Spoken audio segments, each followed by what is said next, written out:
조인섭 변호사의 상담소.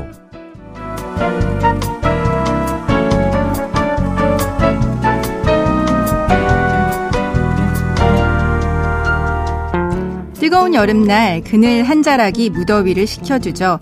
당신을 위해 아름드리 나무가 되어드리겠습니다. 마음 복잡한 날 잠시 쉬었다가 가시겠어요? 어렵게 느껴지기만 한 법률 혼자서 해결하기 너무 막막하다면 이곳으로 오세요. 속 시원하고 정확한 자문으로 법률 문제를 풀어드리는 조인섭 변호사의 상담소, 지금 바로 문을 열겠습니다. 저는 조인섭입니다.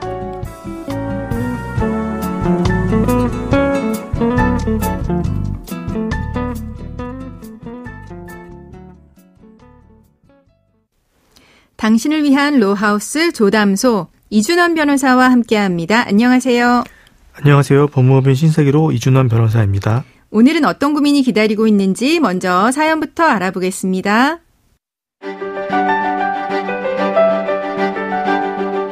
저는 30대 초반에 이혼했습니다. 그 뒤로 20년 가까이 혼자 아이들을 키워왔죠.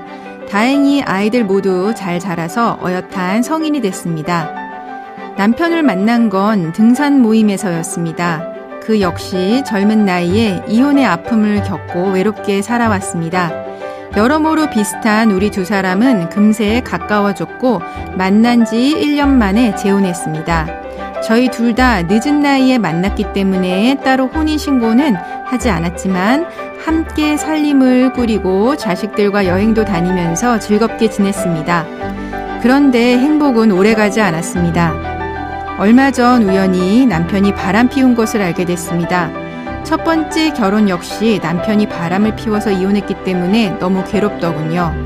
저는 남편에게 이별을 통보하고 집에서 쫓아냈습니다. 그런데 남편이 이렇게까지 뻔뻔한 사람인 줄 몰랐습니다. 그로부터 몇 달 후에 남편이 사실혼 부당 파기를 이유로 위자료와 재산 분할을 청구하는 소송을 제기하더라고요. 저만 이대로 당할 순 없습니다. 저도 남편에게 위자료를 청구하고 싶은데 가능할까요? 게다가 저는 남편과 헤어진 뒤 부모님으로부터 부동산을 증여받았습니다.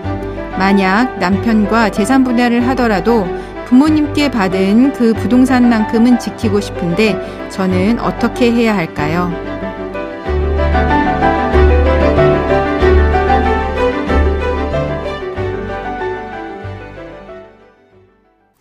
네, 사연자분의 남편은 부정행위를 한 유책 배우자이죠.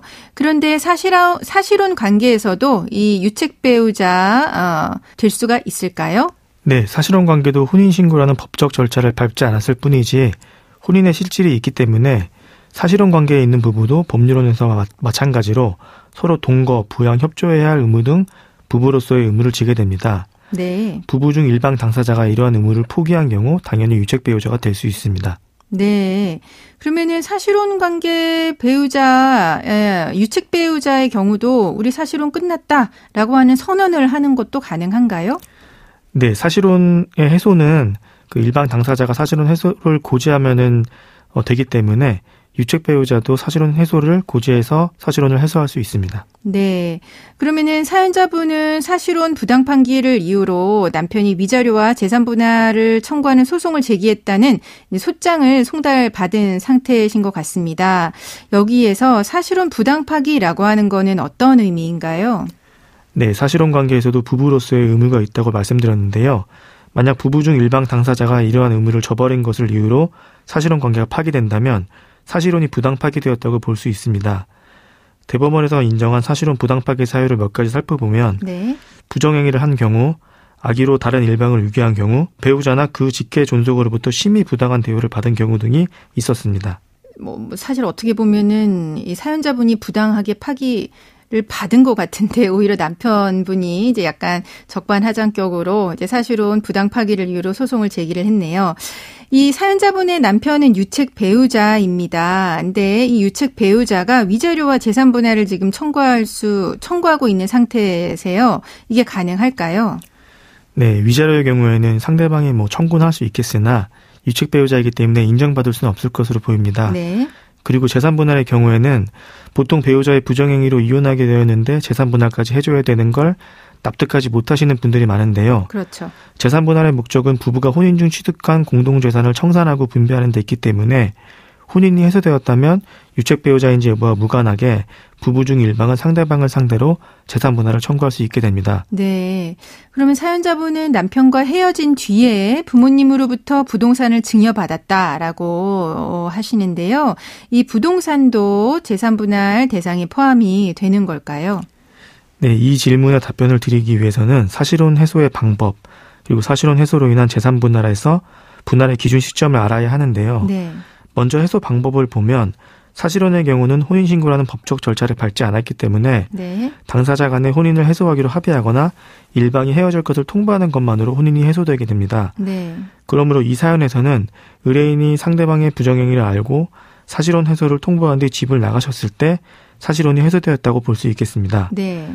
그리고 사실혼 해소로 인한 재산분할 기준 시점을 보면 대법원은 사실혼이 해소된 날을 기준으로 분할의 대상이 되는 재산과 액수를 정해야 한다고 합니다. 네. 네. 앞서 말씀드린 것들을 종합해보면 이 사연에서는 사연자님이 사실혼 해소를 통보하신 이후에 부동산을 증여받으셨기 때문에 해당 부동산은 재산분할 기준 시점 이후에 증여받은 것으로 되어서 분할 대상 재산에서 제외될 수 있을 것으로 보입니다. 네. 그러면은 이제 사연자분도 남편에게 위자료를 청구하고 싶다라고 하셨는데 이거는 가능할까요? 네, 사실혼 파기의 원인이 상대방과 상간녀의 부정행위이기 때문에 사연자님은 상대방에게 위자료를 청구하실 수 있게 됩니다. 이미 제기된 상대방의 소송에서 반소 제기를 하시는 방법으로 위자료를 청구하시면 됩니다. 네. 그리고 만약 상간녀가 배우자가 사실혼 관계에 있다는 것을 알고 있었다는 것을 입증하실 수 있다면 상간녀에게도 별도로 위자료 청구를 하실 수 있습니다. 네. 그럼 만약에 남편이 부정행위를 했다라고 하는 증거가 충분하지 않다라고 하면 어떻게 되는 걸까요? 증거가 충분하지 않다면 부정행위를 인정받기는 어렵습니다.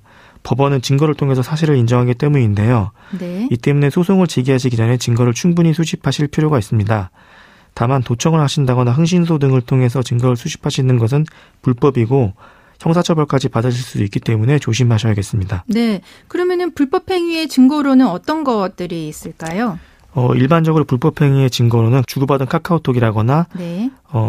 영상 자료 같은 것들이 있을 수 있겠습니다. 네, 신용카드 내역이나 CCTV 이런 것도 법원 통해서 확보하실 수는 있겠죠. 네, 그렇습니다. 네, 그럼 지금까지의 상담 내용을 정리를 해보겠습니다. 사연자분은 혼인신고를 하지 않고 사실혼 관계로 지내다가 최근 남편의 부정행위를 알고 이별을 통보했습니다.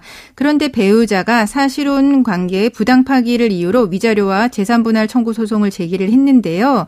남편은 유책 배우자이기 때문에 위자료 청구는 인정받기 어려울 것이라고 정리해 주셨고요. 그리고 이제 사연자분 역시 배우자에게 위자료 청구 소송을 할 수 있다고 이야기해 주셨습니다. 이럴 경우에 또 별도로 상간녀에게도 위자료 청구를 할 수 있는데요.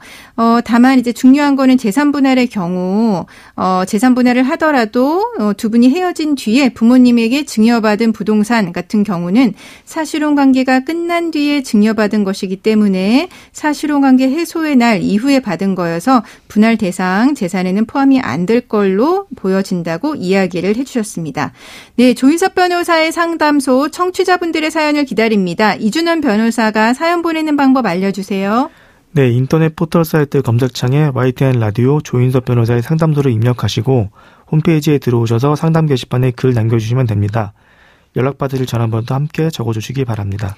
네, 감사합니다. 지금까지 이준원 변호사와 함께했습니다. 네, 감사합니다.